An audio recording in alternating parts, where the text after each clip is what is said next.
pagi sahabat semua, hari ini kita kembali bertemu dalam renungan pagi yang kiranya bisa menguatkan hati dan membukakan pikiran kita. Sebagai anak muda, kita sering merasa kebingungan akan tujuan yang kita hidup dan yang kita alami dan juga tujuan hidup. Hari ini kita akan membahas bagaimana Tuhan melihat kita dan apa rencananya dalam hidup kita. Sebelum kita lanjut, mari kita doa untuk pembukaan pada renungan pagi ini. Tuhan yang penuh kasih, terima kasih atas hari baru yang Engkau berikan. Kami datang kepadamu dengan hati yang terbuka, ingin mendengar suaramu dan mendapatkan hikmat dalam kehidupan kami. Berkati renungan ini agar menjadi berkat bagi kami semua. Dalam nama Yesus kami berdoa. Amin.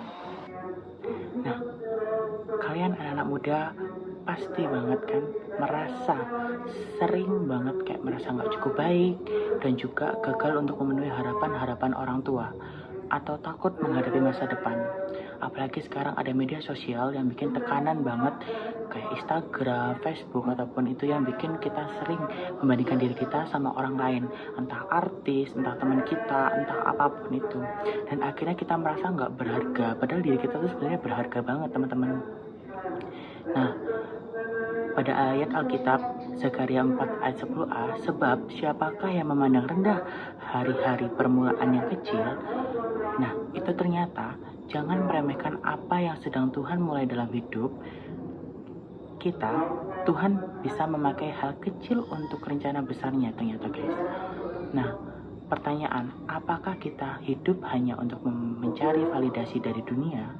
Itu pastinya enggak teman-teman. Kita pastinya juga harus didampingi bersama Tuhan mencari validasinya. Biar apa? Biar kita tetap terarah, tetap bagus dalam menjalani tugasnya.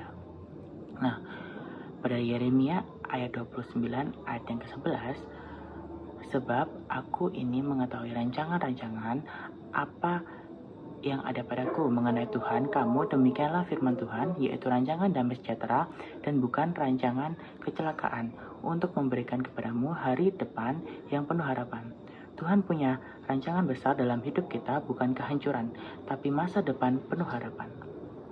Tapi seringkali kita ragu dan malah mencari jawaban di tempat yang salah, media sosial, teman yang tidak membangun, atau kebiasaan buruk. Matius 6 ayat yang ke-33, tetapi carilah dahulu kerajaan Allah dan kebenarannya, maka semuanya itu akan ditambahkan kepadamu.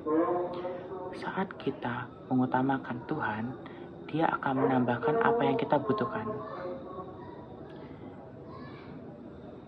Nah, mungkin kalian mau berubah ataupun mencari sesuatu. Nah, ini aku punya kayak seperti langkah-langkah mungkin yang aku rekomendasiin buat kalian. Kayak yang pertama, berhenti mencari validasi dari dunia yang aku dapetin pada Mazmur 139 ayat yang ke-14 yang berbunyi, aku bersyukur kepadamu oleh karena kejadianku dahsyat dan ajaib-ajaib apa yang kau buat, dan jiwaku benar-benar menyadarinya. Kamu berharga bukan karena jumlah likes atau followers, tapi karena Tuhan menciptakan kamu dengan kasih-Nya yang sempurna. Yang kedua, mulai mencari Tuhan lebih dalam. Pada Amsal 33 ayat yang 5 sampai ke 6, percayalah kepada Tuhan dengan segenap hatimu dan janganlah bersandar kepada pengertianmu sendiri.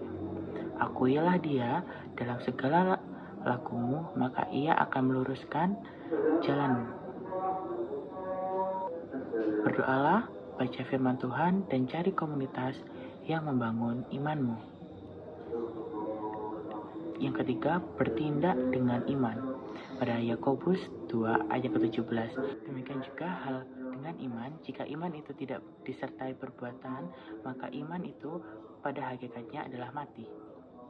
Nah, berani keluar dari zona nyaman dan mulai melakukan hal-hal yang Tuhan percayakan kepadamu, sekecil apapun itu. Nah, jadi sahabat semua, hidup kita ini bukan sekedar mengikuti tren atau memenuhi ekspektasi orang lain. Tuhan punya rancangan yang lebih besar untuk kita, dan tugas kita adalah percaya serta melangkah dalam iman. Kamu berharga, kamu dicintai, dan kamu punya tujuan hidup yang lebih besar dari apa yang dunia katakan. Tuhan, terima kasih untuk renungan hari ini. Kami bersyukur karena Engkau telah mengingatkan kami bahwa hidup kami berhak di mata-Mu.